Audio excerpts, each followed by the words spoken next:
This is Hoosier Ag Today, Indiana's leading farm network. I'm Eric Pfeiffer, and I'm on site here in Perrysville, Indiana for the Ceres Solutions Knowledge Day Event 2018. We're here on site today. Rain appears to be holding off, for at least now anyway, and we're going to hear from agronomists and other folks with some educational opportunities here for the many farmers and producers that are here on site today.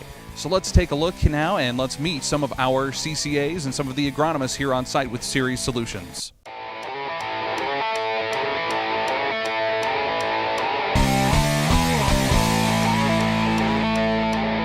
Jeff, just talk a little bit about your presentation called Winning the War on Weeds. It seems like it's an ongoing war for every farmer out there.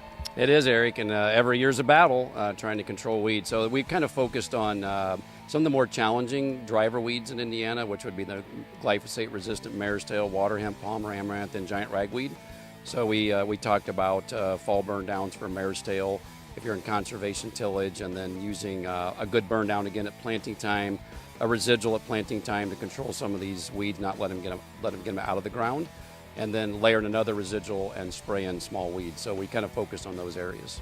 You also touched quite a bit on nozzle usage, and just talk a little bit about that, about what the message was for these farmers as far as nozzle usage out there in their operation. Yeah, it's great, Eric. So you know, it depends on the system that the grower's using. If they're in a dicamba system, then we're looking towards ultra coarse droplets. And that's really dictated by what's on the websites, on Ingenia and XtendiMax and Flexipan websites. So those are products where you have specific parameters, but basically we're looking at turbo T-jet induction type nozzles. They give us ultra coarse droplet sizes to minimize off-target complaints. And then when we talk about the Liberty system, we're actually looking at a medium to coarse droplet size, good spray volume, 15, 20 gallons per acre, try to maximize the coverage. So we had growers work through which nozzle they would use in those applications. One of the great things about this event here at Ceres Solutions is it's giving farmers the opportunity to come speak with experts like Jeff. You were taking a lot of questions here afterward, after your presentation. What are some of the questions you're getting about weed control specifically, and some of the things that are concerning to these farmers right now? Yeah, so they tend to surround the tougher weeds like the water hemp that continues to germinate through the season. So you can tell that a lot of growers adopted either dicamba or Liberty system this year because there's more clean fields. And then we have like giant ragweed that'll be in Indiana will continue to flush with rainfall. So we've had some struggles with there, and then making sure that the post timings are done correctly to get that small weed control when it's more easily controlled.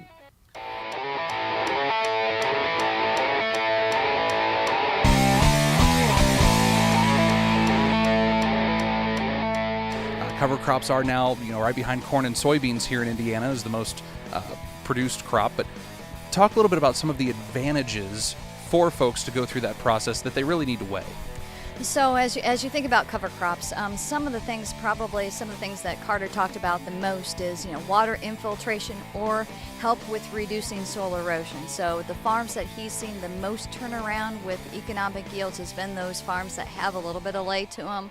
So we see some soil erosion, and so the cover crops can really help that. But then also on some of those farms, then we also get better infiltration of water. So we can keep more water in the system that cash crop can use later on.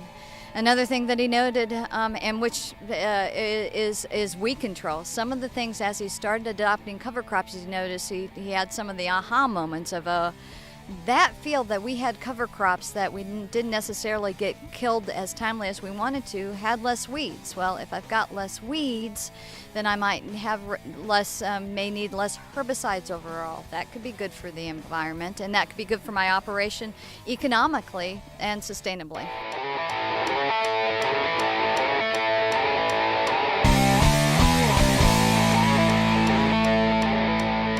I'm with Ceres Solutions agronomy expert and CCA Troy Jenkins. And Troy, today you were talking about soybean planting and the dates and how that might impact yield and other things. Talk a little bit about what some of the big messages were for the producers that were in your tent today hearing about soybeans. Yeah, today we have a plot out here at the Knowledge Event with 3 different planting dates and 2 different varieties of soybeans. The whole idea is to find out what kind of an impact planting date might have on the vegetative growing point on a soybean plant and the reproductive. And the whole idea is to find out how many nodes we might gather, how many extra nodes and actual reproductive branches and better canopy closure, better growth and development, and ultimately more flowers, more pods, more beans per pod, and better growth and development and yield. And that's kind of what we saw. We had growers in the tent. We went out, we pulled beans off some of the different plants. We had them go through an exercise where we counted the number of pods for 1/10,000th of an acre, did some yield estimates. The whole idea isn't to land on a yield necessarily, but to kind of get an idea that we didn't see a lot of difference in the 2 earlier planted soybeans, but we did see quite a difference in the later planted, which is kind of the take-home message, that when we delay that planting date and we get a little later in the season, we lose good quality sunlight, duration and quality sun that leads to grain fill. And I'm with Ceres Solutions CEO Jeff Troike, and Jeff, talk a little bit about what folks come here for, why all the farmers showed up today. What is it that they're going to learn here at the Ceres Solutions Knowledge Day event? Hey, thanks for asking. Thanks for being here, Eric. We appreciate you guys covering this event. You know, one of the great things about this is that we do call it the knowledge event. So we're not necessarily here trying to sell anything. We're trying to provide information to our growers and to people that show up here on how to help them produce a better, more efficient, profitable crop. So some of the things that we talk about here is some of the latest technologies in seed, some of the new chemistries that are coming out, how to use cover crops. We have a weather station with a weather outlook, and just some ag outlook on what we believe and what some of our speakers believe is going to happen in agriculture here in the near future. Why is it so important for Ceres Solutions to hold this event each year? And it's not the only one that you're holding this year. You're also going to have one here coming up August 28th in Mentone, Indiana. Why so important for Ceres Solutions to do this? Well, you know, there's a lot of information out there, and so we, you know, part of our goal is how do we help break that down for our producers, our owners, our customers can make better decisions on their farm operations. And by hosting these events, and you know, the importance of it is you help them make better decisions once again.